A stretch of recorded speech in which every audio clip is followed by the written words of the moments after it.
Hello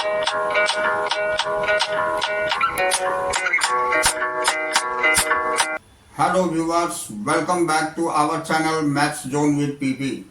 मैं संजीव कुमार आज class 12 की चैप्टर 2 जो सत्ता का समकालीन केंद्र है उसकी डिटेल जानकारी देता हूँ।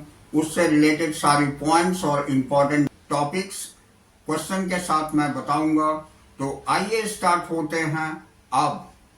तो आइए आज मैं यानी चीन अर्थव्यवस्था का उत्थान इस टॉपिक से चलते हैं। तो आइए अब हम अपने बिल्कुल नज़दीक के पड़ोसी और शक्ति के तीसरे बड़े केंद्र चीन की ओर रुख करें।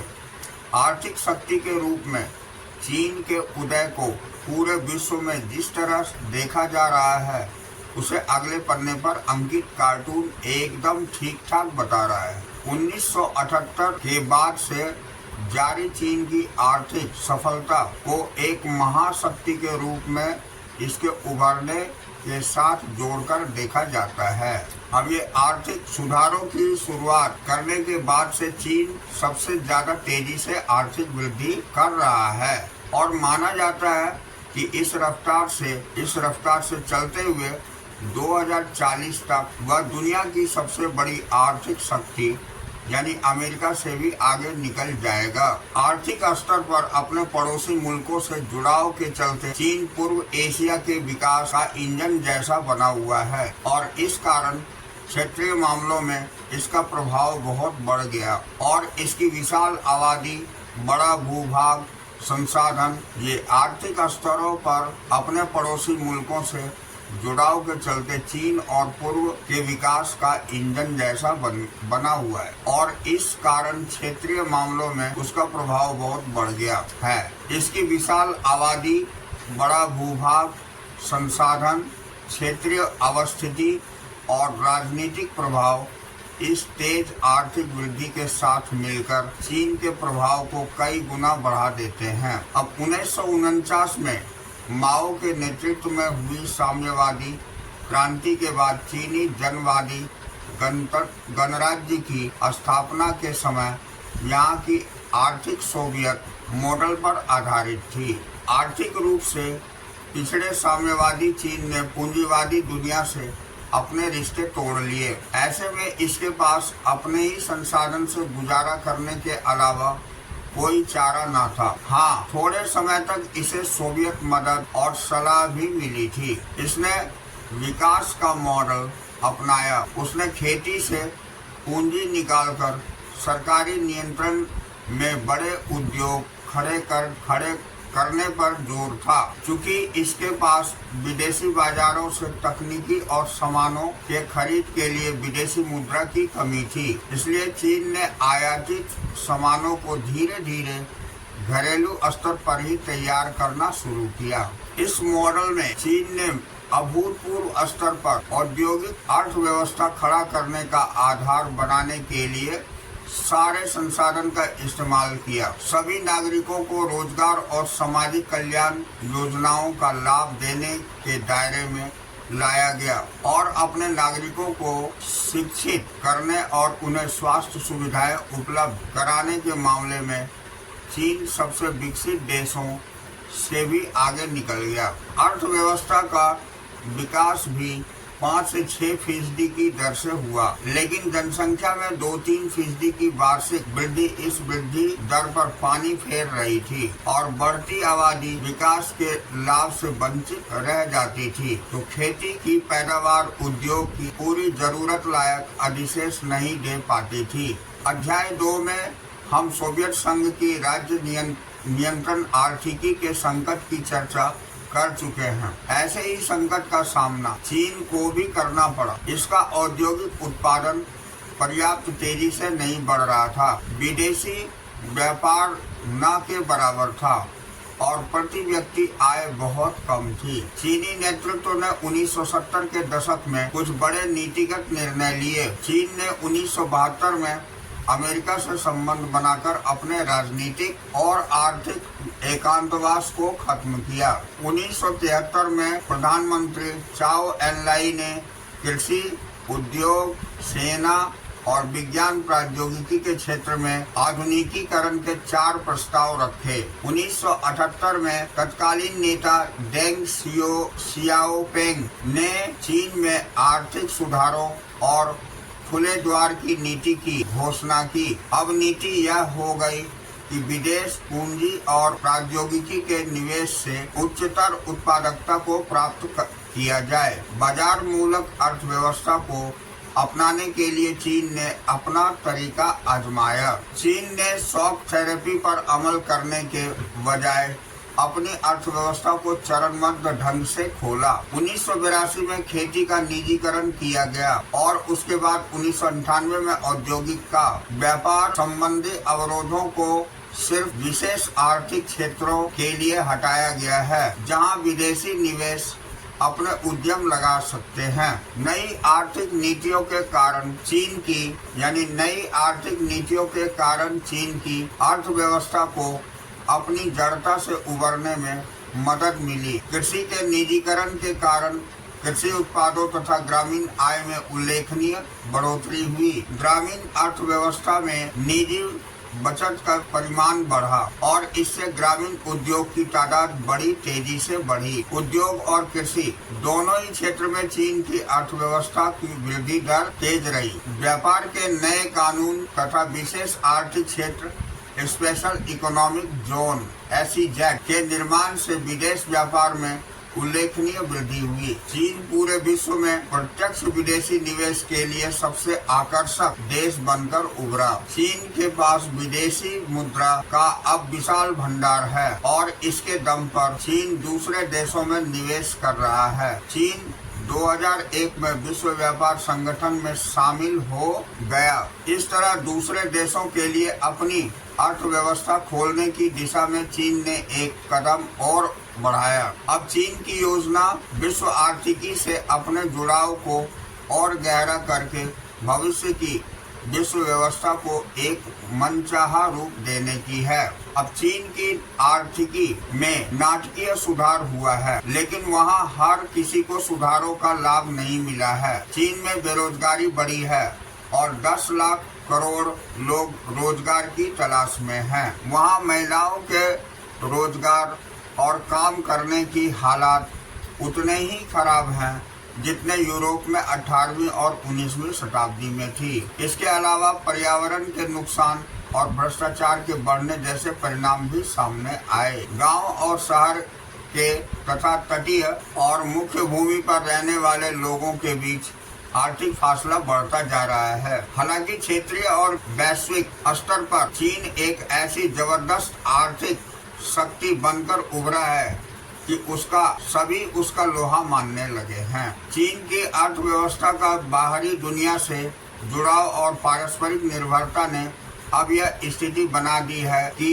अपने व्यावसायिक साझेदारी पर चीन का जबरदस्त प्रभाव बन चुका है और यही कारण है कि जापान, अमेरिका, आसियान और रूस सभी व्यापार के आगे चीन से बाकी विवादों को भुला चुके हैं। उम्मीद की जा रही है कि जल्द ही चीन और ताइवान का मतभेद भी खत्म हो जाएंगे और ताइवान इसकी अर्थव्यवस्था के साथ ज्यादा घनिष्ठ रूप से जुड़ जाएगा।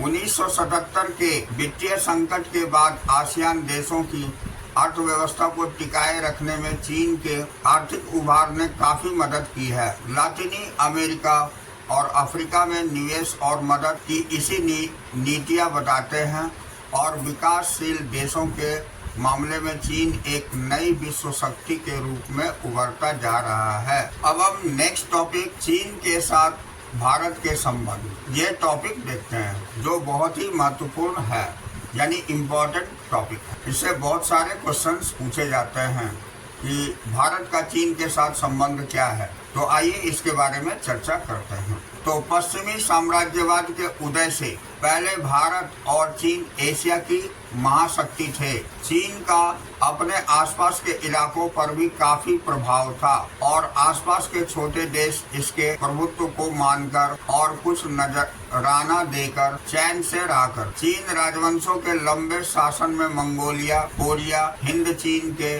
कुछ इलाके और तिब्बत इसकी अधीनता मानते रहे थे। भारत के भी अनेक राजवंशों और साम्राज्यों का प्रभाव उनके अपने राज्य से बाहर भी रहा था। भारत हो या चीन, इनका प्रभाव सिर्फ राजनीतिक नहीं था, यह आर्थिक, धार्मिक और सांस्कृतिक भी था। पर चीन और भारत अपने प्रभाव क्षेत्र के मामले में कभी नहीं टकराए थे। इसी कारण दोनों के बीच राजनीतिक और सांस्कृतिक प्रत्यक्ष संबंध सीमित ही थे। परिणाम यह हुआ कि दोनों देश एक दूसरे को ज्यादा अच्छी तरह से नहीं जान सके, और जब 20वीं सदी में दोनों देश एक दूसरे से टकराए तो दोनों को ही एक दूसरे के प्रति विदेश नीति विकसित करने में मुश्किलें आई। अंग्रेजी राज्य से भारत के आजाद होने और चीन द्वारा विदेश नीतियों को निकाल बाहर करने के लिए यह उम्मीद जगी थी कि ये दोनों मुल्क साथ आकर विकासशील दुनिया और खास तौर पर एशिया के भविष्य को तय करने में महत्वपूर्ण भूमिका निभाएंगे। कुछ समय के लिए तो हिंदी चीनी भाई भाई का नारा भी लोकप्रिय हुआ। हालांकि भारतीय सीमा पर चीनी अतिक्रमण ने इस आशा को धूमिल कर आजादी के तत्काल बाद 1950 में चीनी द्वारा तिब्बत को हड़पने तथा भारत चीन सीमा पर बस्तियां बनाने के फैसले से दोनों देशों के बीच संबंध एकदम गड़बड़ हो गए। भारत और चीन दोनों देश अरुणाचल प्रदेश के कुछ इलाके और लद्दाख के अक्साई चीन क्षेत्र पर प्रतिस्पर्धी दावों के चलते 1962 में लड़ पड़े। 1962 के युद्ध में भारत को सैनिक पराजय झेलनी पड़ी और भारत चीन संबंधों पर इसका दीर्घकालिक असर हुआ। 1976 तक दोनों देश के बीच कूटनीति संबंध स्थापित समाप्त ही रहे। इसके बाद धीरे धीरे दोनों के बीच संबंधों में सुधार शुरू हुआ। 1970 के दशक के उत्तरार्ध में चीन की राजनीतिक नेतृत्व बदला। चीन की नीति में भी अब वैचारिक मुद्दों की जगह व्यवहारिक मुद्दे प्रमुख होते गए। इसलिए चीन भारत के साथ संबंध सुधारने के लिए विवादास्पद मामले को छोड़ने को तैयार हो गया। 1981 में सीमा विवादों को दूर करने के लिए वार्ताओं की श्रृंखला भी शुरू की गई। अब शीत युद्ध की समाप्ति के बाद से भारत चीन संबंधों में महत्वपूर्ण बदलाव आया है। इसके संबंधों का राजनीतिक, रणनीतिक ही नहीं आर्थिक पहलू भी है। दोनों ही खुद को विश्व राजनीति की उभरती शक्ति मानते हैं और दोनों ही एशिया की अर्थव्यवस्था और राजनीति में महत्वपूर्ण भूमिका निभाना चाहेंगे। अब दिसंबर 1988 में राजीव गांधी द्वारा चीन का दौरा करने से भारत चीन संबंधों को सुधारने के प्रयास को बढ़ावा मिला। इसके बाद से दोनों देश ने टकराव टालने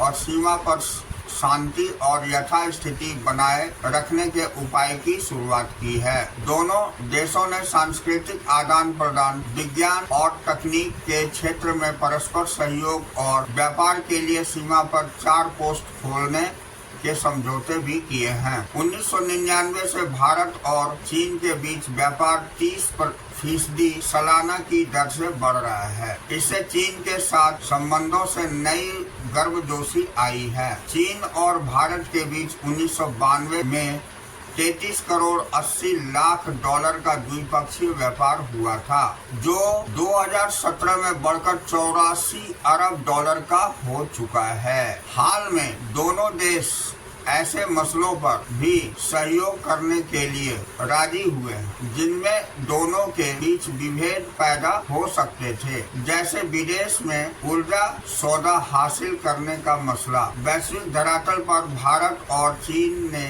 विश्व व्यापार संगठन जैसे अंतर्राष्ट्रीय आर्थिक संगठनों के संबंध से एक जैसी नीतियां अपनाई है। अब 1998 में भारत के परमाणु हथियार परीक्षण को कुछ लोगों ने चीन से खतरे के मद्देनजर उचित ठहराया था, लेकिन इसमें भी दोनों के बीच संपर्क कम नहीं हुआ। यह सच है कि पाकिस्तान के परमाणु हथियार कार्यक्रम में भी चीन को मददगार माना जाता है। बांग्लादेश और म्यांमार से चीन के सैनिक संबंधों को भी दक्षिण एशिया में भारतीय हितों के खिलाफ माना जाता है, पर इनमें से कोई भी मुद्दा दोनों मुल्कों के टकराव के कारण देने लायक नहीं माना जाता। इस बात का एक प्रमाण यह है कि इन चीजों के बने रहने के बावजूद सीमा विवाद सुलझाने की बातचीत और सैन्य स्तर पर सहयोग का कार्यक्रम जारी है। चीन और भारत के नेता और अधिकारी अब अक्सर नई दिल्ली और बीजिंग का दौरा करते हैं। इससे दोनों देश एक दूसरे को ज्यादा करीब से समझने लगे हैं। परिवहन और संचार मार्गों की बढ़ोतरी, समान आर्थिक हित और एक जैसे वैश्विक सरोकारों के कारण भारत और चीन के बीच संबंधों को ज्यादा सकारात्मक तथा मजबूत बनाने में मदद मिली है। हालांकि हाल के समय में दोनों देश के बीच संबंधों में गिरावट आई है। इसके कारण सीमा विवाद, चीन पाकिस्तान आर्थिक गलियारा और संयुक्त राष्ट्र के आतंकवाद विरोधी भारतीय प्रस्ताव के विरुद्ध चीन द्वारा पाकिस्तान को समर्थन देना आदि है। अब हम आइए थोड़ी सी जापान और दक्षिण कोरिया के बारे में भी जान लेते हैं। ये जापान है, तो जापान के बारे में जानते हैं। Sony, Panasonic, Canon, Suzuki, Honda, Toyota और माज्दा जैसे प्रसिद्ध जापानी ब्रांडों के नाम आपने जरूर सुने होंगे। उच्च प्रौद्योगिकी के उत्पाद बनाने के लिए उनमें एक मशहूर है। जापान के पास प्राकृतिक संसाधन कम है और वह ज्यादातर कच्चे माल का आयात करता है। इसके बावजूद दूसरे विश्व युद्ध के बाद जापान ने बड़ी तेजी से प्रगति की। जापान 1964 में आर्थिक सहयोग और विकास संगठन organisation for economic cooperation and development, जिसको OECD बोलते हैं, का सदस्य बन गया। 2017 में जापान की अर्थव्यवस्था विश्व की तीसरी सबसे बड़ी अर्थव्यवस्था है। एशिया के देशों में अकेला जापान ही समूह 7 के देशों में शामिल है। अब आबादी के लिहाज से विश्व में जापान का स्थान 11वां है। परमाणु बम की विभीषिका झेलने के वाला एकमात्र देश जापान है। जापान संयुक्त राष्ट्र संघ के बजट में 10% का योगदान करता है। संयुक्त राष्ट्र के बजट में अंशदान करने के लिहाज से जापान का दूसरा सबसे बड़ा देश है। 1951 से जापान का अमेरिका के साथ सुरक्षा गठबंधन है। जापान के संविधान के अनुच्छेद 9 के अनुसार राष्ट्र के संप्रभु अधिकार के रूप में युद्ध को, अंतर्राष्ट्रीय विवादों को सुलझाने में बल प्रयोग अथवा धमकी से काम लेने के तरीके का जापान के लोग हमेशा के लिए त्याग करते हैं। जापान का सैन्य व्यय उसके सकल घरेलू उत्पाद का 1% है। फिर भी सैन्य व्यय के लिहाज से विश्व में जापान का स्थान 7वां है। इन तथ्यों को ध्यान में रखकर अनुमान लगाइए वैकल्पिक शक्ति के रूप में जापान कितना प्रभावकारी होगा। हाल ही के दिनों में दोनों देशों के बीच उच्च स्तरीय द्विपक्षीय यात्राओं के दौरान हस्ताक्षर किए गए प्रमुख समझौता के बारे में भी पता। तो ये जापान के बारे में थी। कहने का मतलब हो गया कि जापान टेक्नोलॉजी के क्षेत्र में सर्वोपरि है।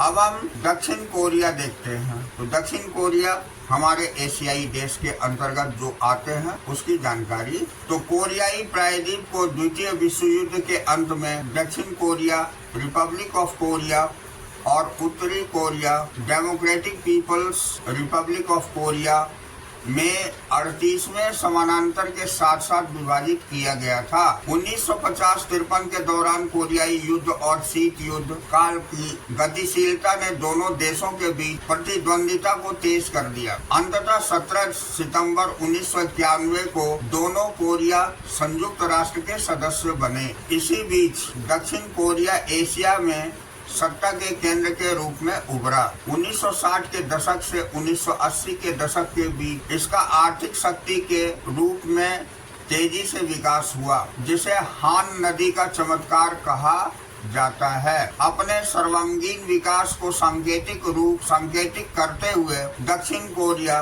1996 में OECD का सदस्य बन गया।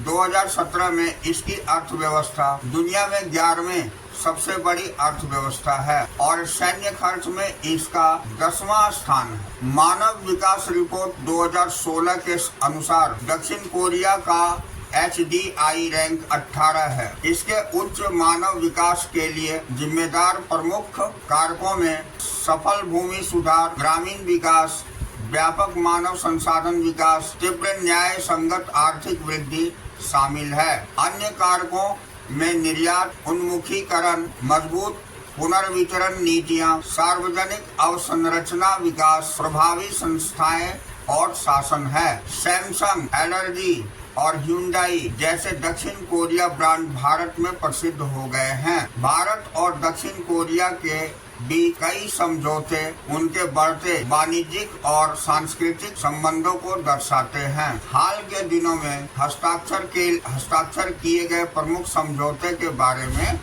पता करें। तो यहाँ हमारी चैप्टर फिनिश होती है। नेक्स्ट डे हम लोग फिर मिलेंगे अगले चैप्टर में। तो that's all this chapter. We will meet again on the next class.